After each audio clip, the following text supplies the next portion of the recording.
Oh yeah, sexy biscuits. Nice. Long was 1975.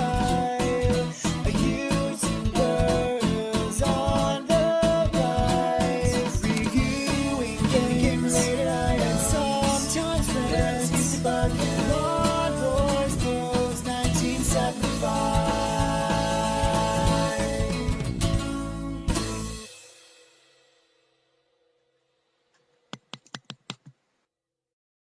To say that brings back massive nostalgia from my childhood. As garish as it sounds to you now, that was the sound of angels singing when I was 7 years old. This is Deathchase, released in 1983 by Mega.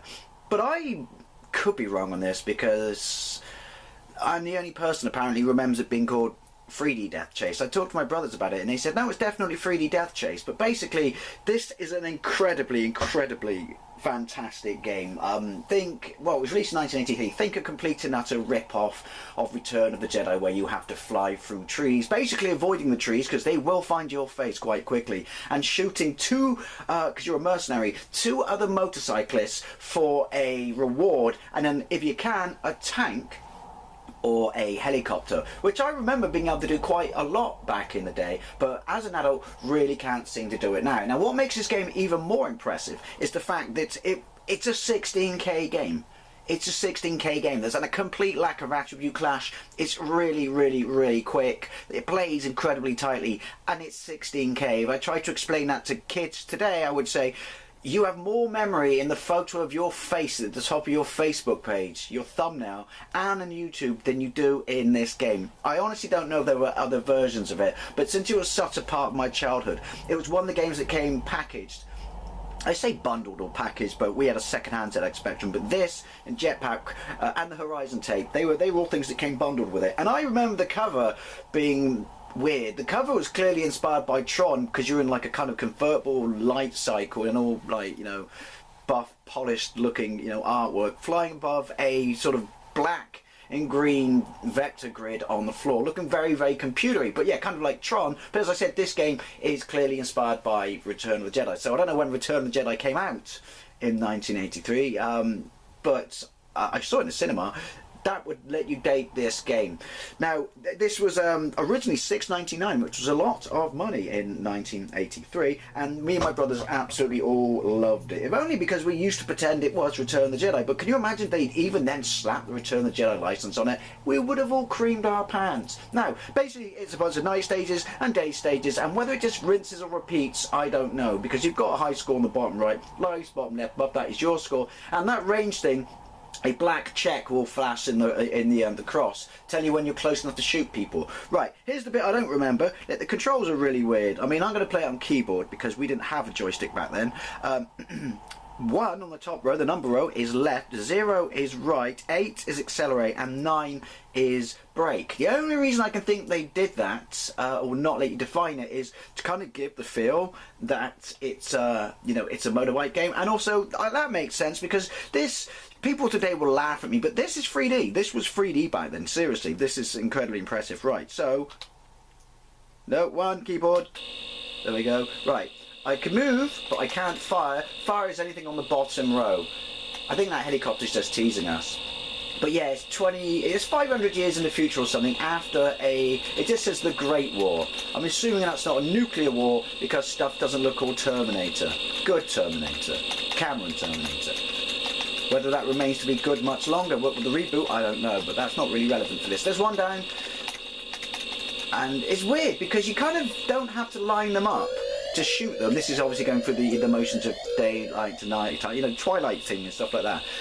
You kind of direct your fire with them. It sounds weird, but it's very difficult to explain. Now, as you can see, there is no attribute clash. Or whether there is, I'm not noticing it. Right, see if I notice the range thing, but you take your face off the top half of the screen. There you go, there's a range, see, in the checker box. Then shit finds your face really quickly. But look at it. Alright, granted that's a black background, but the bike, you know, half on the yellow. Oh, almost got you. Half on the yellow, half on the black horizon, and no attribute clash. That's amazingly impressive. As if the colour variation of the trees when they go whizzing by you. And they will get So it's nighttime and daytime in each sector. They will get, like, you know, far more numerous, as they are already. And whether you just constantly go around in circles, I don't know. Probably because it's a high score. But the controls are super tight. It is starting to make sense that I guess they really were going for a handlebar configuration. How it would play on joystick then, I don't know. Because you would have to press forward then, wouldn't you? To accelerate, and then backwards to decelerate. I guess, is it going with the fact that you... I don't know. Well, no, because you'd have accelerate on one side and decelerate on the other side if it was trying to be true replicating. Balls. No, replicating a motorbike, but hey, good to know that in the future, after a post-apocalyptic future after a nuclear war, we still have the internal combustion engine. I guess all these nonces who banned it in 20 years' time because they're all, you know, well, they'd love this game, tree huggers. Well, they were wrong. Oh. Now, you could argue that the sound is the weakest link on it, but again, see, look, I mean, the colour variation in the trees, it makes no difference to me.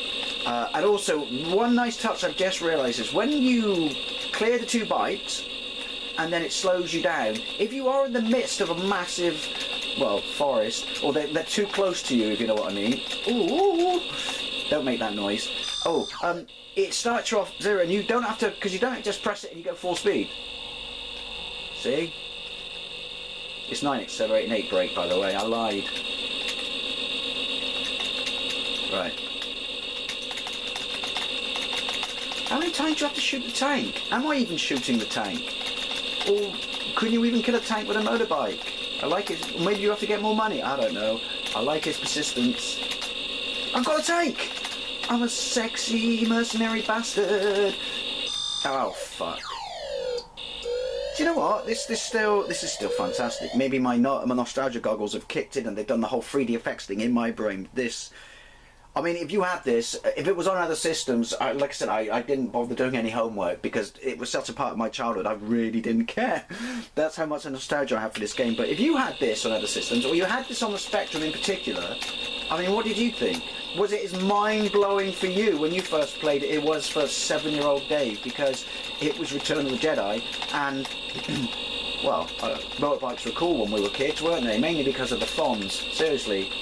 Happy Days repeats made me think the Fonz was cool and therefore motorbikes were cool.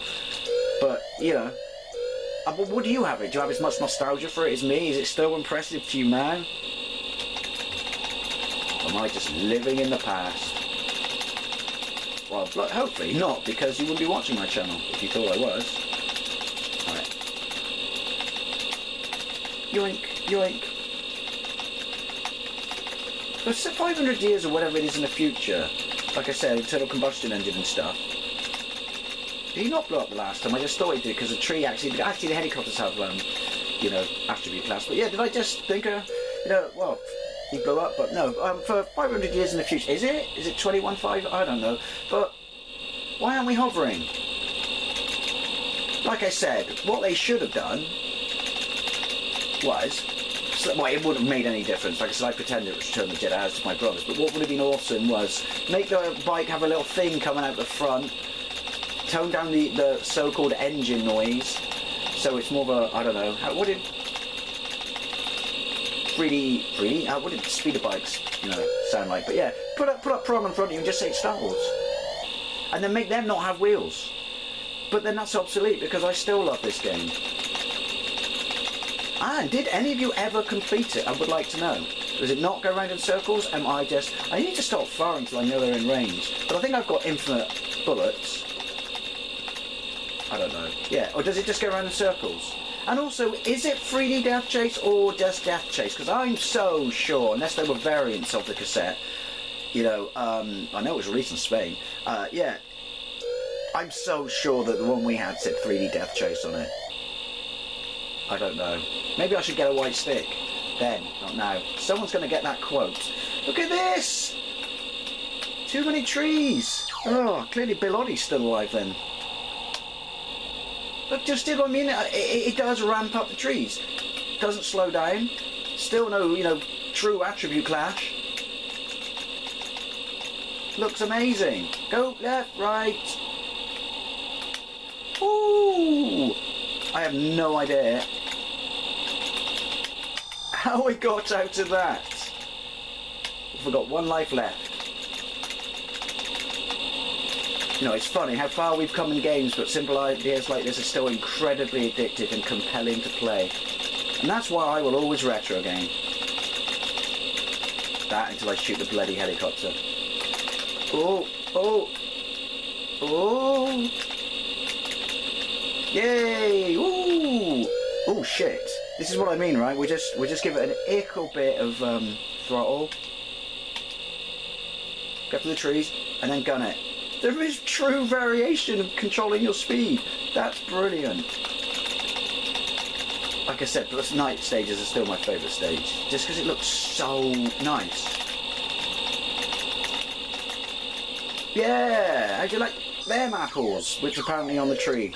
There you go, Deathchase, or Deathchase, or 3D Deathchase, whichever you know it by, on Sinclair ZX Spectrum, 16K of win.